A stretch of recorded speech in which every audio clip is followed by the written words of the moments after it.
Hi, you're listening and watching on Radio FM 88 Australia. We're broadcasting on FM 88 and we're coming live through Facebook, Dreaming the New Dream, Radio FM 88, Soul, Voice Empowerment, and through YouTube. But today, right at the very top, my co-host Andrena, who's now sitting in Wiltshire, and she's introduced Ramiah. Great story, really interesting, all about life-threatening and how you come out the other side. So without further ado, I'll pass you over to Andrena. Thank you. Good morning, everyone. Good evening, good day, wherever you are in the world and whatever time zone. Thank you for tuning in to us. And today I have great pleasure in introducing Ramiah, who is a great friend. And as a lot of you know, I was in Australia for 10 years. I've been back about 18, 19 months now. And I've met some really amazing people that are walking their talk and following their dream. And I have to say, meeting Rami and Shakti made a big difference to my life, to my health. And I didn't realise how unwell I was at the time until I met them and went on a journey of a 3-month colon cleanse. I did a mega detox, which was very gentle and easy. And Rami has also helped me with lots of clients who've had health issues, and I've messaged him, can you help me with this? Because I can't answer lots of things. And he's been, every time, he's never moaned or complained. He's helped me with, or both of them have, with different people and their illnesses, and given free advice every time. So on that note, I would love to welcome Ramiah, and would you share your beautiful story of how it all started?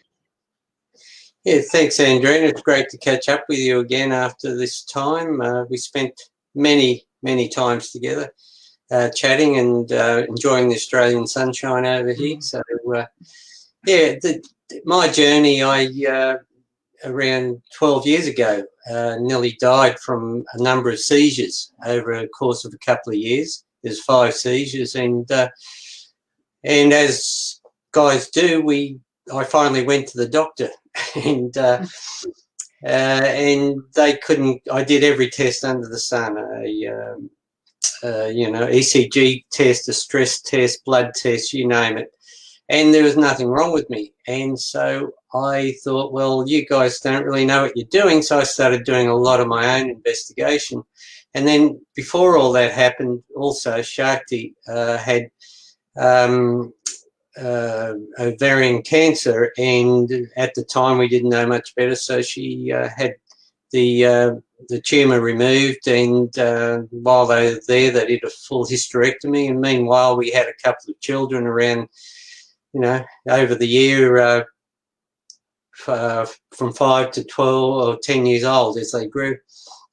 And so there was a lot of stress, and parents passed away at the time, and with all that, I ended up putting everything I learnt into the book, Clean Up Your Act, which is a story about Shakti and myself. And then I realised that the book, after doing a first book, that really it was about my attitude that was causing the habits that were causing my health.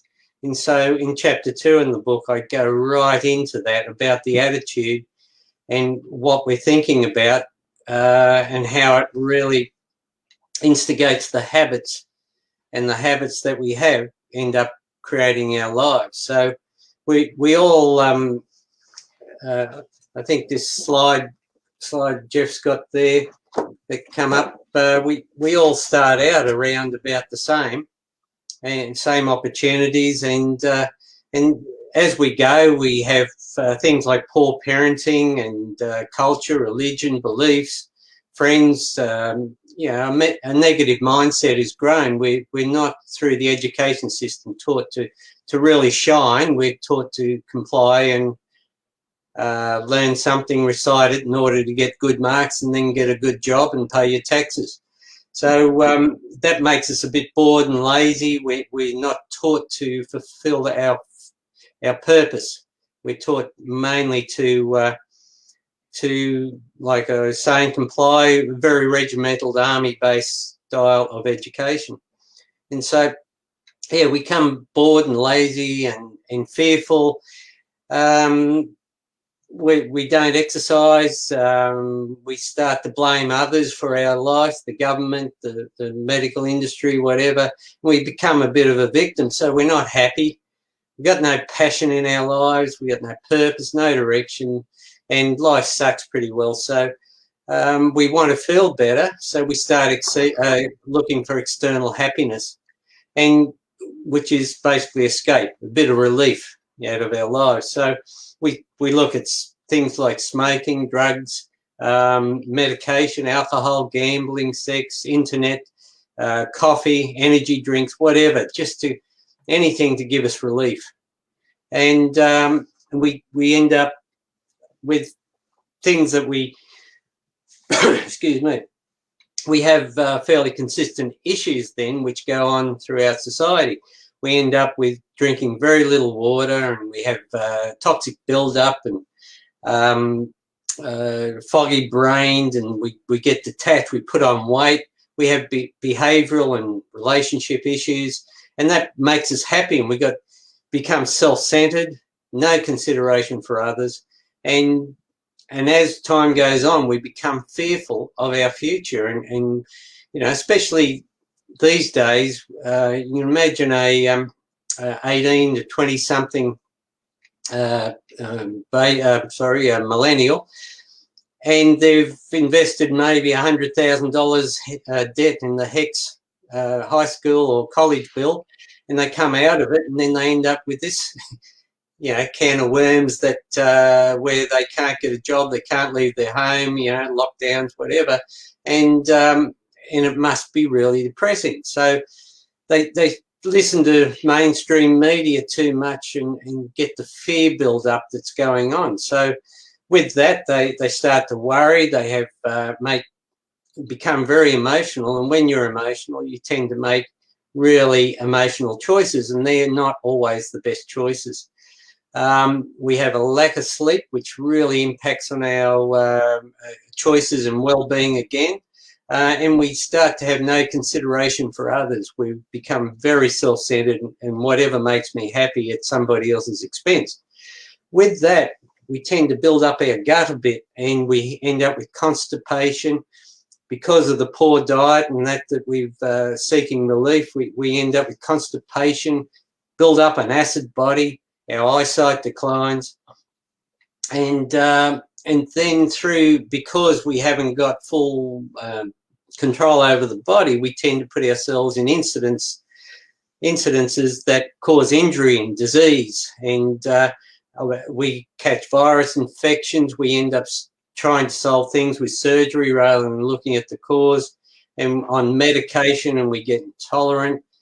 We have a lot of toxicity, deficiency and blockages, and that is basically the end result of all those issues: chronic inflammation and acid body. And so with that, because we often can't create a life we want and the money we need, we end up in debt, a bit of a poverty cycle, which adds more stress. We get anxious, we have anger, we have the grumpy old man syndrome and the whinging old woman syndrome.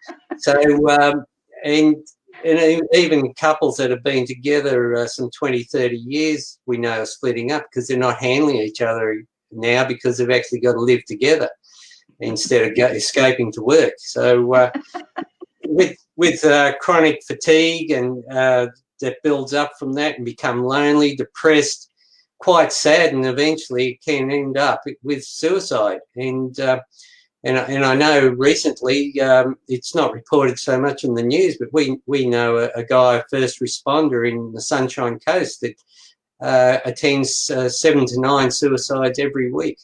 And that's where things are going because of the depression. People don't see a future. And it's basically because of fear. And fear can really drive a person's life. So we don't need that fear aspect in our lives. That's where we need to create a happiness cycle in our lives. Hearing you. Sorry? Yeah, I'm hearing you. Yeah. Oh, good, good. Okay. Fully understand what you're saying. Yeah. Yeah, so if you look at that one, Jeff, the sickness cycle, we end up with quite a negative attitude, and we end up blaming, complaining, fear-based and all that sort of thing, low confidence, no imagination. So we end up with a basic negative attitude, and again, anything to feel better. So we turn to junk food, and we have a sedentary lifestyle instead of exercise. We become bored and really lazy. We hypnotically drift from day to day without getting up and going, wow, I've got all this to achieve, and say, oh, well, why get up at all? You know, it's only going to be a Groundhog Day again, so I'll just stay in bed, and you get quite lazy. So we start seeking into external happiness again in the gambling and that sort of thing, internet. We get really addicted to these things, like caffeine, sugar, alcohol, drugs, whatever, and that puts stress on the body. Toxic. We end up with a toxic liver and organs, especially because absolutely everything you eat goes through the stomach, the bowel, and is extracted, and it goes through the liver and the kidneys and into the blood and feeds every other organ in your body, including your brain. So it is vital that you watch what you're putting into that area on a constant basis. So then with that, we end up with a deficiency in magnesium, zinc, and other minerals and vitamins and essential fatty acids. And then with that, we end up with inflammation. And, you know, there's so many people have got a really swollen bones and all this, and they say it's arthritis. Well, I started to get arthritis. My mother had rheumatoid arthritis. She died in 52, at the age of 52 in a car accident, but prior to that, she had surgery with pins stuck in her toes trying to fix it all. And yet she ate so much sugar. So I've reduced my sugar intake. I still have a little bit, but now I have, intelligent choices behind it. I have a little bit of sugar, and but not much at all. So that. I just interrupt you. Say on sugar, are you talking about white sugar, or are you talking about the brown sugar, or raw sugar, or are you talking about the fructose of fruits that you eat? Pretty well all that. If you add too much sugar all the time, sugars are one of the worst carbs, and carbs basically turn into sugars. So what tends to happen as you eat sugars, half the normal white sugar that we have is glucose, and that goes into the liver and is used for energy, and that's why we get that pickup within 5-10 minutes. But the other half goes through, and it's not recognized by insulin. So that sugar goes straight into the liver, and the liver says, I know your energy, so I'll have to convert you to fat, and puts it into the blood literally within 5 or 10 minutes. Half the sugar that you eat, including flours and breads and other carbohydrates, grain products mainly, turns into fat in the blood within 5 to 10 minutes. And that circulates around it. After 5-6 decades, it blocks up in the arteries where it forks, especially, and in the smallest capillaries, which are in the feet and in the eyes. And if you look at people who are gathering fat in their body, the obese people, they've generally got purple ankles with sores on them, because the capillaries in the toes and feet are blocked up with the fat that's going around their blood. And you've got a large aorta coming from the heart, going down all the way to the feet, trying to get to the capillaries, and then you've got veins that come back, and it's trying to push uphill. So the veins operate very different to arteries, and that they pump, and then they go like a gate, it comes across, and then the next heartbeat pumps. A lot of people are not walking to help that pump back up, and they end up with purple feet and finally amputations or gout or arthritis in the toes. And then their eyesight goes with macular degeneration because the omega-3s aren't washing through with the eyesight. Instead, it's using omega-6, which is the trans fats and other things in the diet. And that's a stodgy blocking sort of fat that builds up over decades, and that's where you get your macular degeneration. I used to wear glasses 15 years ago. Now I don't. You know, so you can reverse things. And I was heading for, I had a major blood test done in 2015. Cost me $500. Went to the States for, and came back 3 weeks later, and I had 2 points on a 5-marker point towards dementia. And the changes I did, I had a root canal removed, and changed my lifestyle significantly, and bit by bit by bit I've detoxed and come good over that time to now being 65 in a couple of weeks, fit and healthy, no medication, and I'm going to get the pension soon, Ray. but I don't, you know, financially it'll be helpful, but I don't need it, and it's just useful. But I'm not old compared to the other people my age around me, which I just see. Age is not going to worry me. It's just a marker of the amount of time since I was born. That's all it is. And we tend to be around for a long time. That's what I always say, that, you know, like I know I'm older on paper, but I don't feel it by any means. And I know for me, it's so important to be the best version of me health-wise, because there's still lots of travel and different things I want to do, and it's really having awareness of what's going on in your body and really sort of diving deep to find out what's going on. And if you can't get to the source, it's going to people like you and other people to help you fine tune what is going on, isn't it? Yeah, that's correct. And I call the medical industry really the sickness industry, because they're really interested in resolving your symptoms so you feel better, like pain relief tablets. The original medicines were cocaine and opium, and that's where you get the painkillers from. The opioid issues are from opium-based medications, and the cocaine is the base of other painkillers, codeine and things like that. And so that's why a lot of those are on script, but there's ways around that, and there's a, you know, overdose of that prescription medication through the system. And I think in Sydney you've got they do the sewage water there, and it just shows the opioids that are in the sewage system big time. So, well, so all that stress on the body. Out to the Pacific, doesn't it? Yeah, yeah. The Sydney sewage goes straight out into the Tasman Sea, I should have said. Yeah. Yeah, into there, and the fish eat it, and then we eat the fish. Yeah. Yeah. So all of that leads to a mental stress, and you become emotional, depressed, can lead to dementia too, the depression, and chronic fatigue and poverty consciousness. So it doesn't help. So we work on helping people into the wellness cycle, which is the next stage. So you can get out of all of that with a positive attitude, where number one, you take responsibility. We're taught not to take responsibility.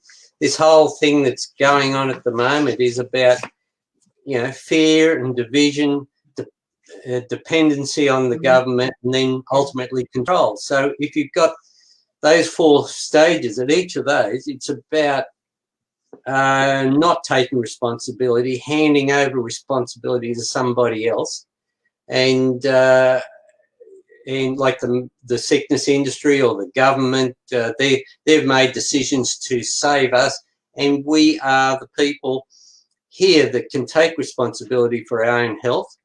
Shakti and I take plenty of zinc, plenty of supplements, green powders, stem cell enhancers. We clean out our bowel. We have essential fatty acids every day, vitamin D. We walk. We take responsibility for our health, and therefore we're fit and healthy.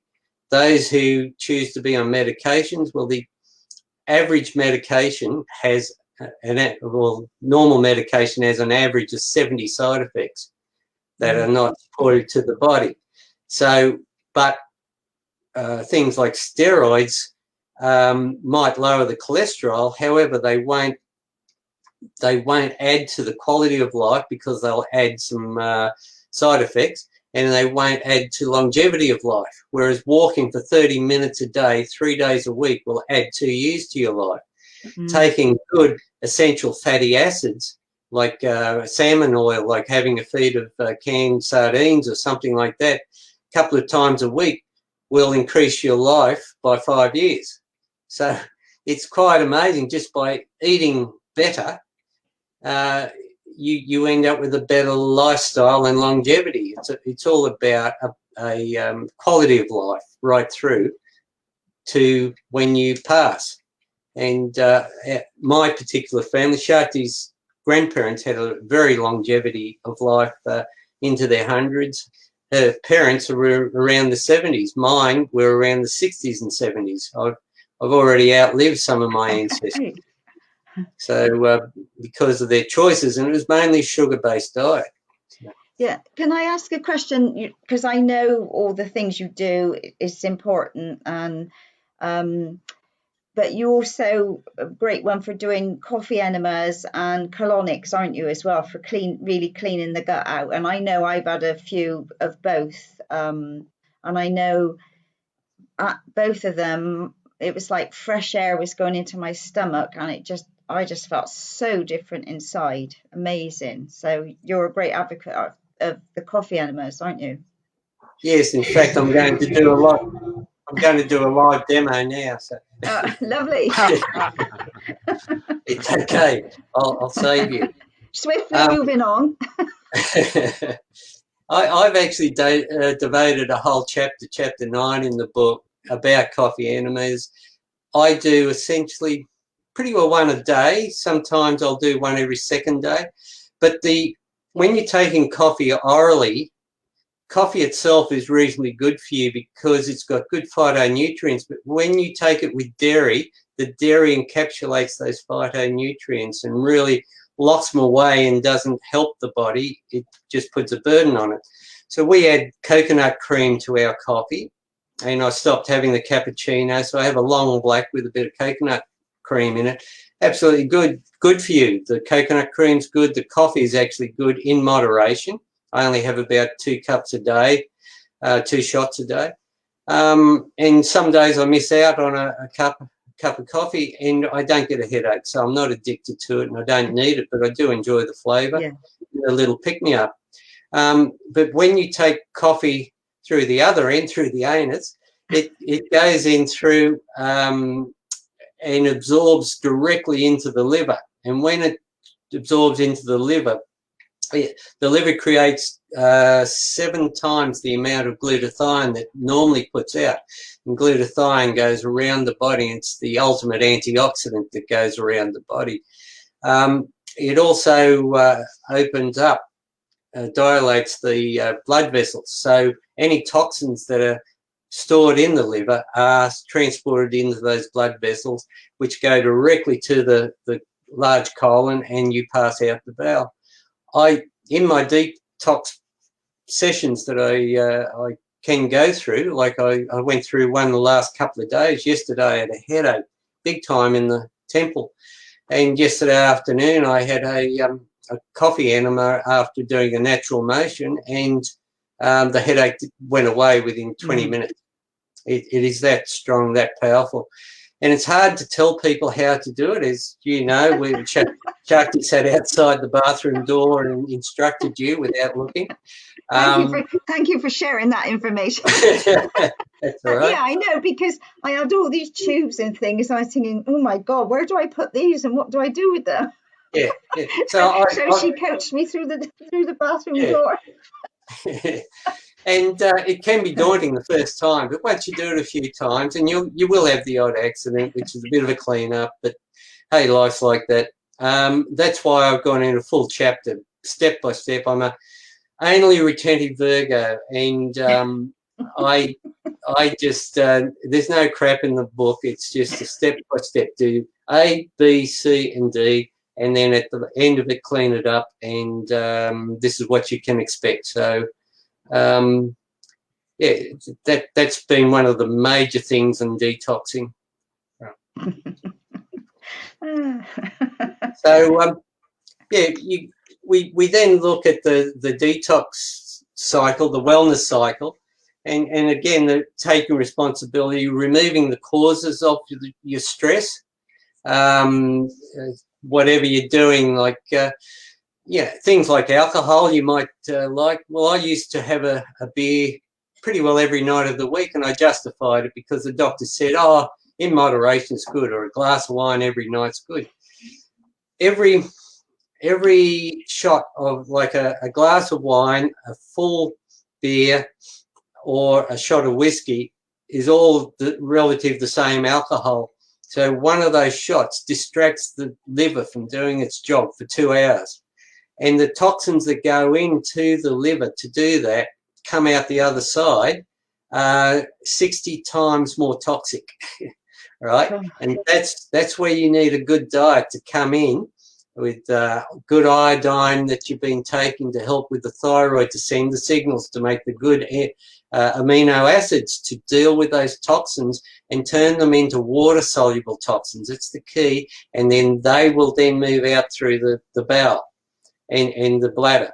So if you have too much alcohol every day, every night when you go to bed, your liver's going to be doing that for 2 to 3 hours, 2 hours per drink. So if you're having 3 drinks, it's 3 hours taken up, and you might only sleep for 7 to 8 hours. So you're not doing that cleanup you should be doing. So we don't drink from Monday to Thursday, and then Friday night I do have a beer, but we're having mid-strength beer and not full strength. And next week I'm going to buy a carton of zero alcohol beer, and I'm going to try that because I enjoy the flavour of beer, and I don't need to get drunk to be social. I just enjoy it. It's been a habit I've had for 60, or not 60, I didn't drink when I was 5, but from when I was 20 right through, I had a lot of beer, especially up to 29. I drank a lot, 8 days a week. It's too much. And that's when things build up in the liver, and that's why I had the seizures, along with the root canal thing. So, yeah, we need to, with the positive attitude, accept the past and move on. One of the things so many therapies try to do now is fix the past. And we got to remember the past is just that, it's the past. It's what has got us here. And so that's fine. Thanks for getting me here. I've learned all those lessons. And I'm a great believer in waking up tomorrow morning to a brand new day. The closing statement in my book is called Brand New Day. Just imagine waking up, if you like, born again. You're not a male, not a female, not a parent, not a sibling, not a child. You simply are a person. You're not Aboriginal, you're not Catholic, you're not white, you're not Muslim or anything. You simply are. And now you have an opportunity to take responsibility and get on with your day and create your future. And that's really important, not to get the past and try and solve it, because you won't. Your actions today are an end result of your habits built up to then. So let's just dissolve that and set the final end result of what we want in the future. And when we set our intention at the final end result, for whatever it be, a work, a relationship, finances, travel, whatever, and then we create a future heading towards that being drawn, and that's the law of attraction, which is gravity. You know, that's all gravity is, the law of attraction. We've got a big enough planet that attracts ice comets to the earth, and they dissolve in the atmosphere and fall down as rain. That's how we got water on this earth, according to Dr. Emoto. I went to one of his talks once. And so the law of attraction, when you have that mindset of going towards the future, creating the future that you want rather than putting out fires, fixing things from the past. Just let them go. I have seriously let go of my family, my family from the hometown, central New South Wales. I love my mum and dad. They passed. I changed my name. I moved on, and you know, they were in that area. They were very grey collar in that area, if you know what I mean. Very, very boring. Nothing to do in life. They worked for large companies that sold stationery and that sort of thing. Whereas I've, for 25 years, have or more, actually worked for myself, and every dollar I earn has been based on my skills and ability and my attitude and what I'm able to convince others that I can help them with, because I can help a lot of people with my abilities, and especially Shakti's abilities. Her abilities are just amazing at times with the psychic abilities she had since 5 years old. And she's medically intuitive, and as you know, she's done work with you and picked up things there's no way you could know, or she could know, and prescribe solutions, not only in product but in attitude and actions that have changed your life. You know, for sure, you were down and out at one stage when we met you over here, and you're bouncing now. And I was like fog bound, you know. I was in a fog, and I know it was divine timing meeting you guys, you know, how your synchronicity led to different things. And I know when I was sat at your place, you had the products there, the barley life and the herbal fiber blend, and I could feel my body. It was like pulling me to it was like screaming for this stuff.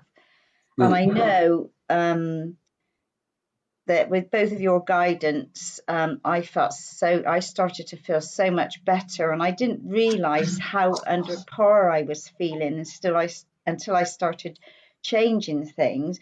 But I have to say that working with you, I know we hosted lots of talks around Byron and on the Gold Coast, and you give up your time freely to do workshops and help people. And everybody comes away wanting to do, when they listen to your talks and they see the diagrams, they want to make a difference to their health. And, you know, when you, like, people have got celiac and, so many different ailments, and they don't realize it all stems from the gut and all of these things. And it's, like you say, every day is a new day. And every morning I always say, like, you know, today's a new day. What magic and miracles can I create today? But it's making different choices, isn't it? You know, it's every day, make a new choice, step out of your comfort zone and say, right, what can I do today? And even if you only do something small, it's a stepping stone along the way. And I know there are lots of people, because I'm on the canal at the moment, and I meet so many people, and I see so many people that are carrying lots of weight, walking with stick, and they're so much younger than me. And so, you know, I often chit chat and just sort of see where they're at and if I can help in any way. But it is making new choices. So for people that are going through all sorts of aches and pains and all sorts of things, what would you suggest would be a good starting place for them to start to turn their lives around if they're like quite overweight or quite sick? Because it is, for some people, it's really hard to turn things around, and a lot of people don't want to, and they're happy where they are. And I've had to learn to step back and think, right, okay, that's your choice. You're happy where you are. I'm here if you need me, and move on. Yeah. Well, the one of the big things is to reduce the weight. Like if you're carrying 10 20 kilos overweight, if you go into the supermarket and pick up a 4 kilo bag of potatoes, they're heavy. So you pick up another one and that's 8 kilos, and some people are carrying 12 kilos. So you imagine carrying around 3 bags of potatoes, and 12 kilos overweight is not a lot these days. Some people are 20 or 30 kilos. And so the best way to reduce that, we found just about 3 years ago, we were introduced to intermittent fasting, where we were always brought up with 3 meals a day, breakfast, lunch and dinner, and plenty of carbs and sugar with that. So now what we do is we don't eat till 12 or 1 o'clock in the afternoon. And then, yes, I know some people are vegetarian or vegan-based people, but we went and have a good meal of combined with protein, animal protein, chicken, beef or lamb or that sort of thing, along with some veggies, and we have a really hearty meal around lunchtime. And then in the afternoon I might have a cup, maybe a cup of coffee, a nut bar, and perhaps a piece of fruit. And then in the evening I may have a kombucha, which we make ourselves, and a couple of pistachio nuts. That is amazing. Like you're only eating in this 6 hour window, 4 to 6 hour window, and then from about 7 o'clock at night right through to 1 o'clock or 12 o'clock the next day, you're not eating. You're just drinking plenty of water, you're exercising. Now for the first couple of weeks that's a bit hard because you're so used to it. So it's good to say maybe not eat till 9 o'clock and then 10 o'clock and 11. But bit by bit, I've literally gone 24, 36 hours without food. You can go a long way. And when you do push over that 12 to 18 hour mark, the liver creates ketones, and ketones go around and triggers the body to live off the fat that is already in the body. And so that energy is taken. So we're so used to providing the energy through the carbs that we eat meal after meal, and that gets us through the next 4 hours. And that's why we're trained with the food pyramid and that sort of thing. Well, the reality is, if you don't eat all the time, because our caveman ancestors might have killed an antelope or whatever, dragged it in, and they'd feast on it while it was fresh before it went off, before the flies got to it. And in between they might find a few root vegetables, and they might find a few berries and fruit or whatever, and eat that in between. So they probably only eat once a day, once every second day, and in between that just snack on what they could find. And then we got into agriculture and we got into breads and stuff like that, and that's where our health started to turn around.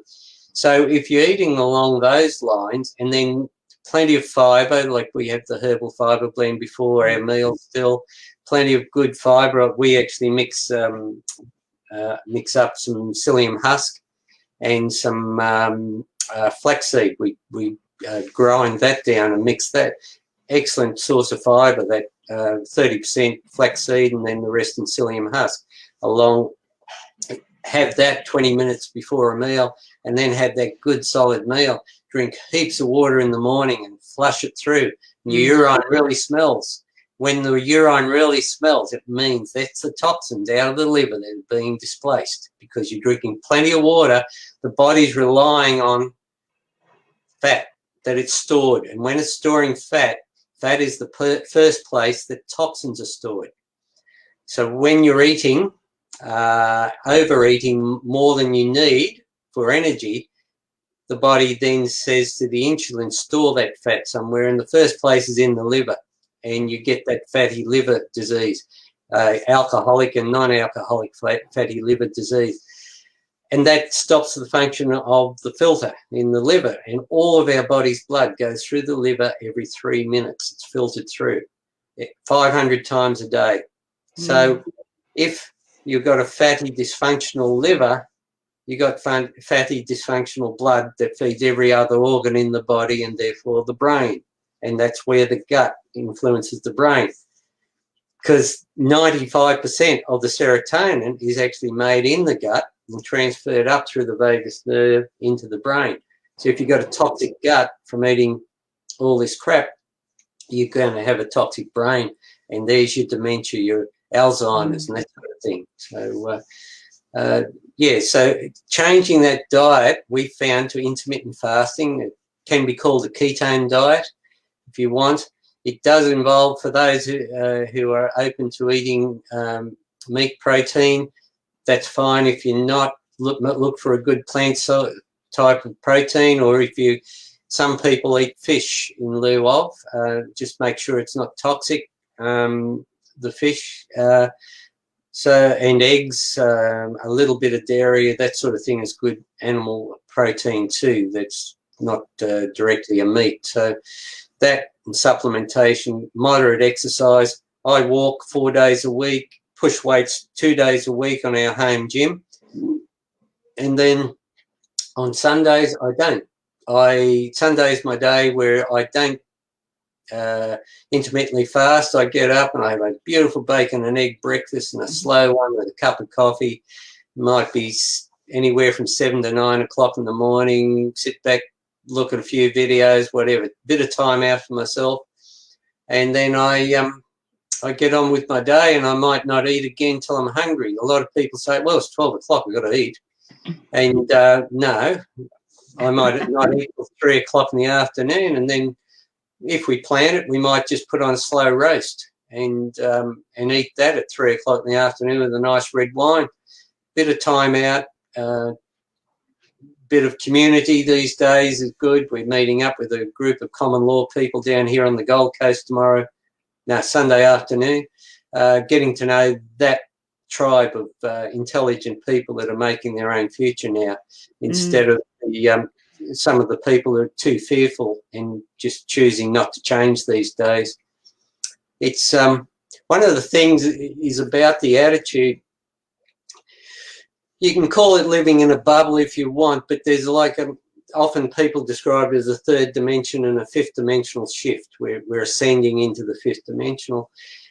I think if you remember the old book way back, Celestine Prophecy, and the ninth prophecy was vibrating at a level so high that the others around you didn't see you, or at least didn't notice you. And that's your opportunity now. I can go into a crowd, a party or whatever, and people just won't know me. They don't recognise me. They don't interact because I'm of a different vibration to them. Like if you went into a crowd of bikies that are low energy drug type people, and you wouldn't want to stay there long. So the vibe's a bit low for what I wanted out of my life. And so I create this helping other attitude, this love, this giving, caring sort of attitude. She'll be right. Bit of humour, smiling. I don't wear a mask into supermarkets. I know the law, and I'm happy, and I chat to everybody, and meanwhile everyone's miserable. And anyone who challenges me, I ask them if they want a hug. So it doesn't matter. It's the Matrix. The film The Matrix is a very real thing, and we're in action now. So live in that fifth dimensional bubble of love, giving, passive resistance, like Gandhi taught. He brought down the British Empire in one of the largest democracies on earth. So just through passive resistance, and that's what we keep doing. We've been on marches. We go there. We talk. We were in tears in one of the marches in Brisbane because of the love that was actually in amongst the crowd that marched and closed down the city. It was beautiful. And the police just stood aside and let us go through. It's a bit different to other capital cities at the moment here. But so it's about standing up for what you mean, but don't get drawn into the darkness vibration of getting even. You can push back, but you don't have to get angry about it. Just get smart about it. And I'm really good at my artwork and computer things, so I put together memes. And every second day I try to put out a meme. And some of those go viral right around the world and help the discussion and keep pushing the boundaries all the time. And if somebody's... We need to be there, because some of those people in the third and dense energies are not open to learning yet, but if we're there for them to reach to and be able to put a hand up, and we're there to grab their hand and just give them that bit of information, send them that link, send them the meme, help guide them towards a change in life that we've already been through, guide them. Sometimes I send them an ebook copy freely, just to because they may not have much money, say, well, here, read this. So that sort of thing. So I do that when I can. But really, it's about being there for yourself. Look after yourself, because if you're not high, happy vibration, you're going to get drawn into their fear. And one of the major things of that is keep away from mainstream media, which I call fear stream media these days. The BBC, the ABC, the CNNs, just keep away from them. I listen to the news once a week, generally on Fridays, to see where I can and can't go according to those that we voted in. And I work that out, and so I can work out the strategies I might need to take to go to places, but generally don't do it. I watch shows like this and other alternate media online. And just check your sources that they're not shills trying to sort of talk you into setting up somewhere else. And it's a matter of just being in your high vibration, happy, because that magnifies the love vibration. When you're happy and high in your vibration 10 times, and that overrides fear 10 to 1. If totally you're happy, agree with you. Yeah, on every step of what you've just said, totally agree with you, because, you know, I've made it my point to talk to everybody through lockdown, not wearing a mask, that's my choice, and all of these things, and, you know, taking extra supplements, because, you know, I'm healthy, I don't need to put anything, you know, apart from what I choose to put in my body, and it's been available to help people, because I know so many people now have said, I wished I hadn't done this, but I had to do it because of my job and all of these things, and, you know, so you help them best way you can, and like, yeah, we've got Stand in the Park and different things like that going on here, so there's lovely networks really coming together now to support and to be of service to people. So the other thing I would briefly like to touch on is hidden sugar in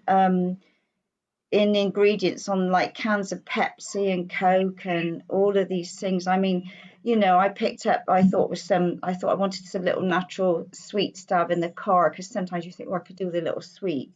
And I picked it up and it was like about 90% sugar. And I was thinking, oh my God. So I put it, but you know, there's just so much hidden, and, you know, like I'm always reading the labels now to see what sugar is in there, and aspartame is still in so many things.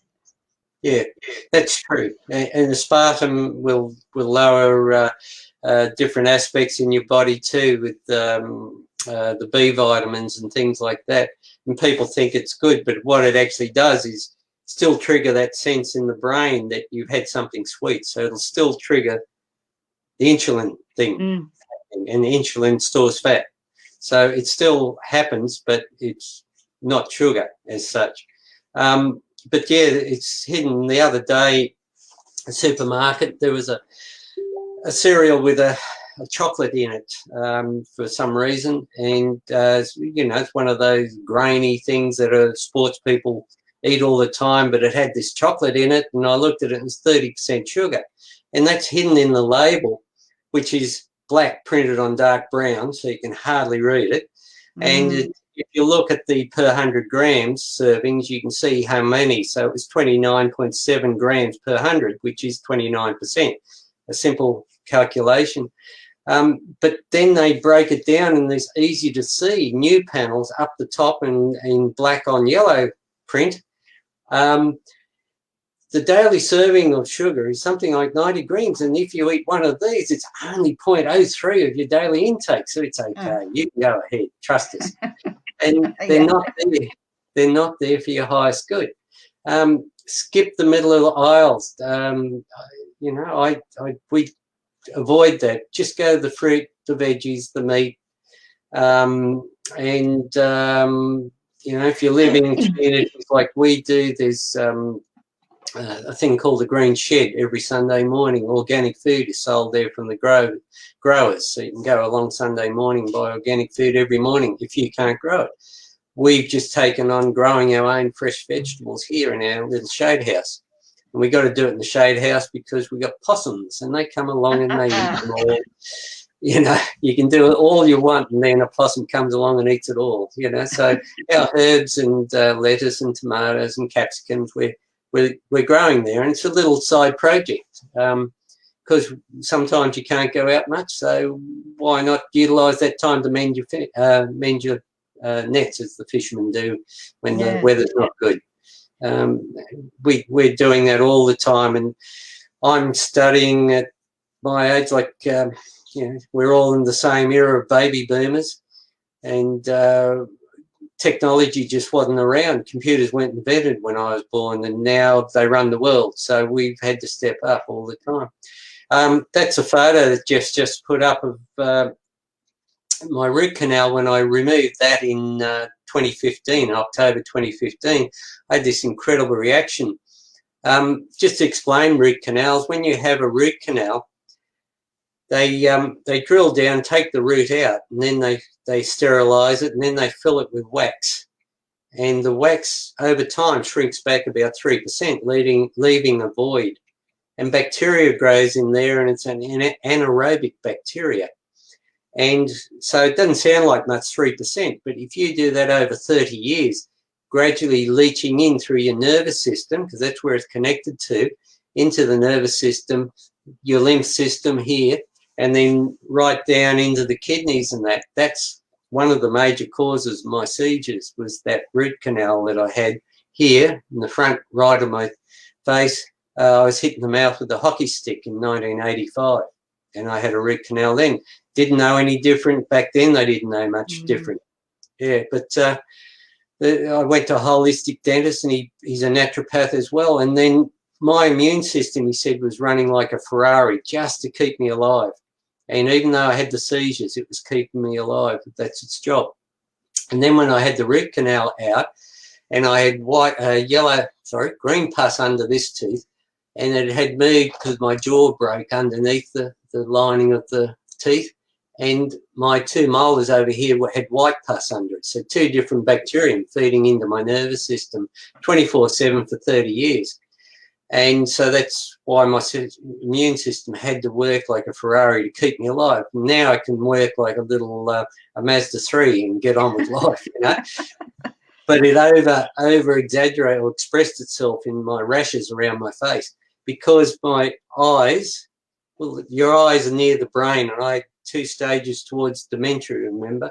And so I could have had something quite toxic behind my eyes. It could have been a tumour, I don't know, never got that assessed, but I always had a lot of phlegm in here and around the sinuses.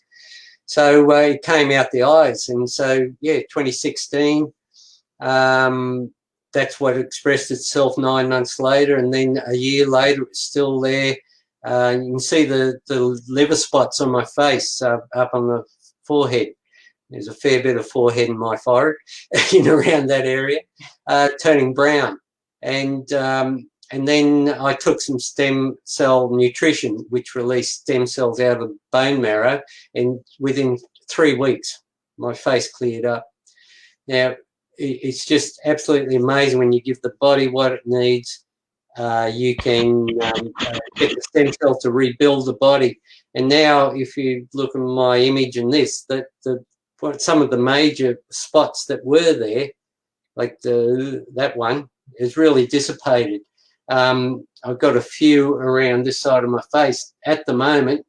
I'm still releasing in cycles, and that can build up and then drain down in just below where I had my root canal, and then go into the lymph glands, and then that's expressing just occasionally it comes up as it releases. And that's an image of the lymph glands, which are in around there, and usually around the joints and the bones of the body. The lymphs are an interesting thing. You've got the liver as the major filter, and then it goes into the kidneys as well, which does more filtering, and then it goes into the blood, and the lymphs are the final filter for the blood, and they can get blocked up. And when that happens, it can happen in and around the breast, the armpits, the groin, the knees, that sort of thing, elbows. Usually around the joints, you got a lot of lymph glands, and they get blocked up, and then that it contributes to the arthritis as well. So what can move them through is a bit of exercise, regular exercise. Excuse me. If you walking at least moderately 30-40 minutes 3 times a week, and push, like walk fast, don't just stroll. It's not a stroll, it's a walk as fast as you can without straining the joints, and build up a sweat, and then go a bit further and a bit further, whatever's comfortable. I currently walk 4 kilometres every second day or so, and it's a 4 kilometre walk, but it's living on Tambourine Mountain, very downhill, and then I've really got to push it uphill. It's a hard slug, but when I first did it, I had to stop 4 or 5 times. Now I walk home. I'm home within 40 minutes, which is about 10 minutes a kilometre, good pace, and feel good. And that's pumping around the blood and clearing out those lymph glands. The other thing for people who like it, I don't like it myself, but Sharky likes it, is small mini trampoline. The smaller ones, only about 3 or 4 foot wide. Perfect for me. Yep, good. And bounce side to side on those. And that, as you're bouncing side to side, it's moving the lymph glands, especially around the groin. We tend to leave, you know, we're taught through religion and that the groin's a naughty word and that area, stay away from it. Really important. It's the base chakra. Lots of things happen there. And so a lot of lymph glands are in that area. So you're moving that around, pumping, helping those veins pump the stale blood back up to the heart to disperse to the liver, for sending that blood then to the lungs for dispersion. And one of the things too is that people underestimate the major detox organ in the body is not the kidneys, liver or bowel, it's actually the lungs. That's why if you don't breathe for 3 minutes, you die. You're actually not dispelling the toxins that were there and bringing in the good stuff you need. And when you're wearing the face coverings that are requested these days, you can sort of have more toxins staying in there and breathing back in than what is good for the body. So those are where choices can be made depending on the local laws and that sort of thing. So that's an important ingredient too, is to have fresh air doing those things, and pumping those lymphs around. And we have something from AIM called Herbal Release that we can get here in Australia, but I'm not sure if it's available in the UK. I don't think so, but that's really good for clearing the lymphs. But when you do clear the lymphs, you can have detox symptoms. So when you're going through this, if you've had 40, 50 years of sheer neglect and then you finally decide to do something, you can have detox symptoms, as in you're releasing the toxins that have been built up in the body for decades, and they're going into the blood, and you can feel unwell. And usually if you've got a cycle of feeling unwell and then feeling way on top, feeling unwell, way on top, those cycles are generally around 3 days.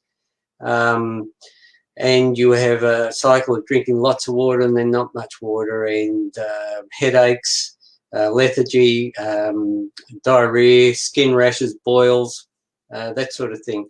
That's a sign of detoxing, which means you're in the right direction. So drink more water, not tap water. Quality water is really important because tap water contains chlorine and fluoride in some places. And the chlorine is designed to kill bacteria in pipes. And when you have it in your body, it goes through your pipes and kills your gut bacteria. And so drinking tap water is not good. We actually sell a filter that takes out the chlorine and fluoride and that sort of thing. I stood for Parliament in 2009 in Queensland on an anti-fluoride stance. Didn't get in, but I wonder why. Well, I got enough votes that put out the Labor candidate at the time, and a different guy got in the seat of Gavin in Narang there. So we're passionate about it, and then we found a way around it, and we've sold hundreds of those throughout Australia and helped hundreds of people, and it just makes a world of difference. I was talking to a mother just yesterday whose daughter is Asperger's, and she doesn't drink water until she got the water that our machine makes, and it's just a benchtop thing. And she said, oh, I love this. It actually makes me taste good. You know, it's because she had a little bit of mental issues. She really was in tune with what she needed on another level. So what about boiling water? Boiling water still doesn't get rid of it might kill bacteria, but doesn't kill the chlorine or the fluoride. They're still in there. Right. And we used to have a machine that used to do lots of things. It was a $3,000 machine plugged into electricity. Used to take all that out, but every 6 weeks you had to go through this maintenance process of reversing this and that and deshelling and all that stuff.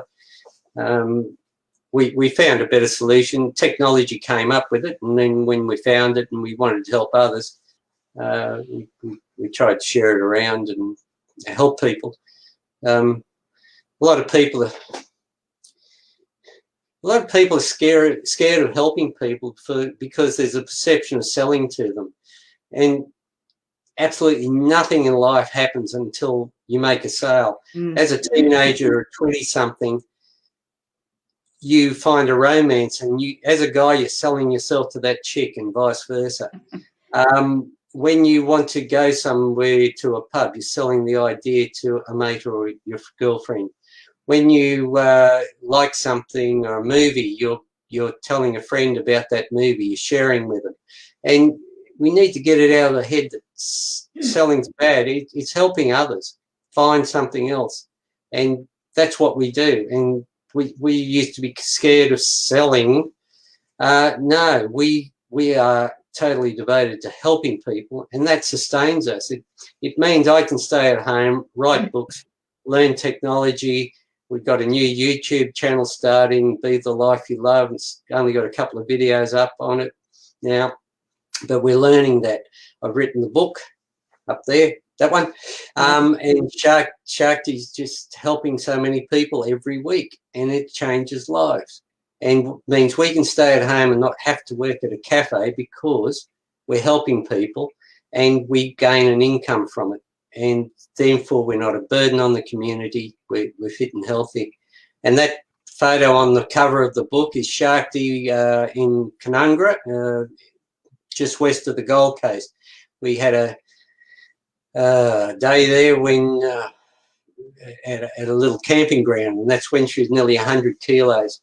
And the difference it can make when you take responsibility for your life. And it just a turnaround. That's her also on the right in the purple dress. So it makes a huge difference.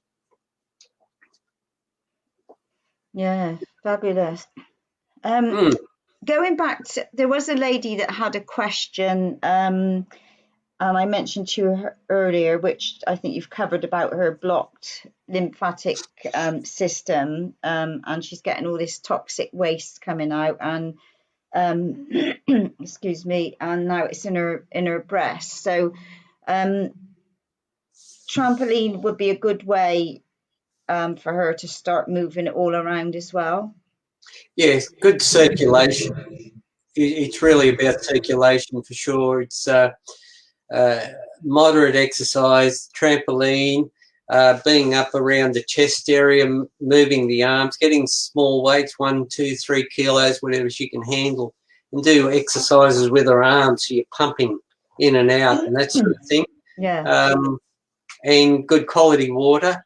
Get away from the tap water. Even she's got to buy it. That's the way it is. 40 cents a litre for water if you buy it at 10 10-litre jugs or whatever from the supermarket.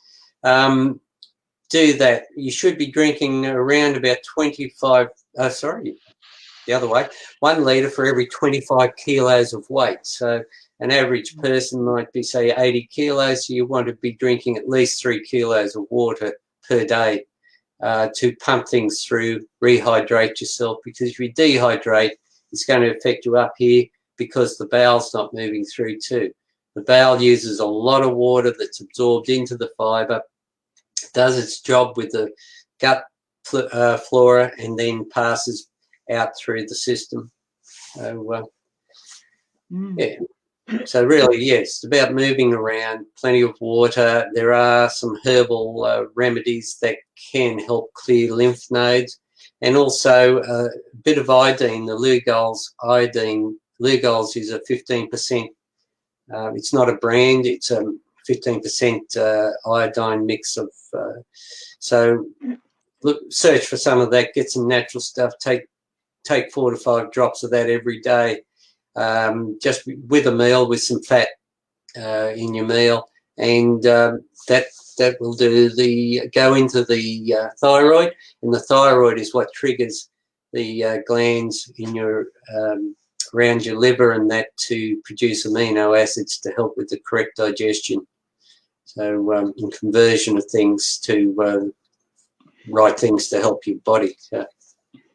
Let's come into this diagram put up here. Yeah. I just noticed. I noticed there's Crohn's disease.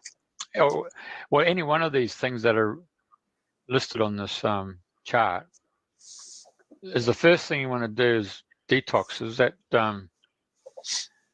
that doing the celery detox, or is it just a juice detox? Where would you start? I'd start by reducing carbs first.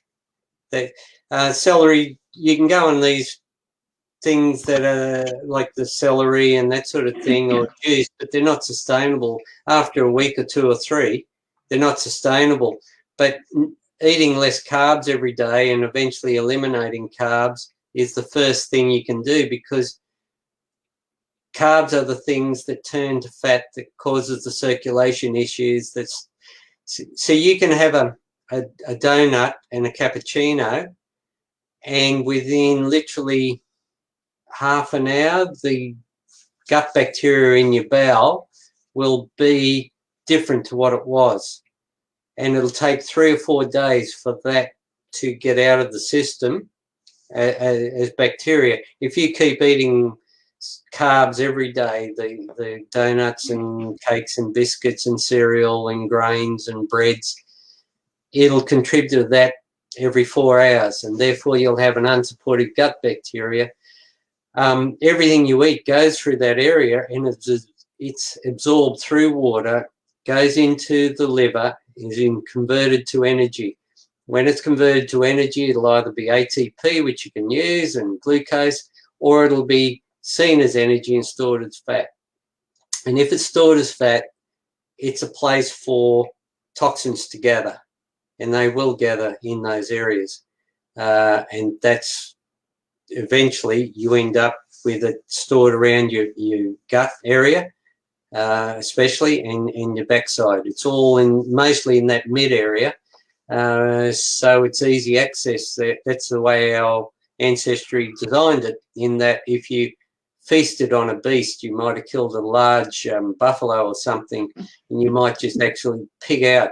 After a while, it had to store the extra energy near the liver, so that when it came time to famine, because you didn't find another beast or food to eat, it was close to the liver to transfer there for energy. So the biggest thing you can do really as a detox is get off the carbs, clean the bowel out, have good fibre. In Australia, we have the herbal fibre blend that's brilliant. The UK can't get that at the moment. Canada have a different version of it. The US have got it. But have good fibre, plenty of water with that. You definitely need to take a lot of water with that, because that's what helps. And that particular product's got soluble and insoluble fibre. So this soluble fibre will soak up the water, which has got the toxins in it, and then the insoluble fibre will be like a scraping of the colon wall and eventually take off a mucus that's lining the colon wall. It ends up like a snake skin, and it stops the absorption of nutrients and the return of rubbish out of the body, the waste and the toxins. So that can start out like a snake skin and over time end up like leather, and I've seen pictures of some like tyre rubber, and they can cause blockages, especially in the bends of the colon around the a lot of people don't realise, see the two bends on the upper left and of each of those, yeah, there and on the other side. Well, they're actually hooked onto the back of the rib cage. A lot of people only see it in 2D, so it goes around the front of your body and then it returns and hooks onto the back of the rib cage there. And that is where the major blockages happen. And if that blocks up on the ascending side, as per the picture on the left, that area, the feces is actually quite liquid there. It's like gravy, and that's where the major water is taken out to enable us to push it uphill, if you've heard of that term. And then you go across the transverse colon to the other side, but the major blockage is in that area at the descending colon because you dehydrated the stool a lot by then, and it should be getting close to a normal stool consistency. And then if you're diarrhea, constipation, the feces will sit in that area where the cursor is going now, and that can cause it's like an internal nappy rash. The feces sits there for too long and irritates the wall, and so you get a nappy rash type thing on the inside because it's high acid and it's just sitting there stagnant, and the toxins are leaching into the colon wall. And then that's called Crohn's disease, and eventually will turn in colitis, and then usually ulcerated colitis, and then polyps. And the polyps ultimately turn into, can progress into cancers. Mm. And so when you're having a colonoscopy and they say you got polyps, well, that's what it is. And that can happen on either side there. And that little ring circle there that Jeff's got his cursor near is diverticulitis. We often hear of that. And that's where you're straining. If you go to, what I used to say is I go to a public toilet and I've had constipation, you see my teeth marks on the back of the toilet door as you push. And as you're pushing, you can push the little bubble into the colon wall, and that bubble can fill with feces. And that's okay until it gets inflamed and toxic, and that's called diverticulitis. The itis bit is inflammation. And then doctors will say, well, they give you some antibiotics for a start to kill the bacteria, which doesn't help the gut, and then it says lay off the fibre, which doesn't help. As the feces passes through, it got a chance of collecting that and getting out. So, yeah, I can do a full talk on how all this works in another time if you want. Yeah, no, that would be lovely. And I mean, I learn every time I've listened to your talks, I gain so much information. I mean, you're so full of information, wisdom and knowledge. And thank you for sharing and coming on, because I know we haven't even touched on the different types of feces, because, like, you know, there's floaters and sinkers and all sorts of things. Yeah, so, sneaky sinkers. Yeah. So maybe, you know, later on down the track, you'd come back again and share some more of your wonderful wisdom with us. Oh, I'd be glad to. It's great to share. Yeah, and I know, you know, you and Shakti together are a powerful duo with, you know, you complement each other and everything you do. So I take my hat off to you both. I've been always inspired and guided by what you've done and how you've helped people, and your love of just helping people, full stop. It's interesting how we came together on a Lonely Hearts newsletter, met, and I knew I was going to marry her that night. We literally married 4 months later. and our anniversary, 25 years, is coming a couple of weeks. 25 years, and we live and work together 24/7. And Yeah. it's not easy, but when we have an argument, she apologises and everything's good. So we just get on with it.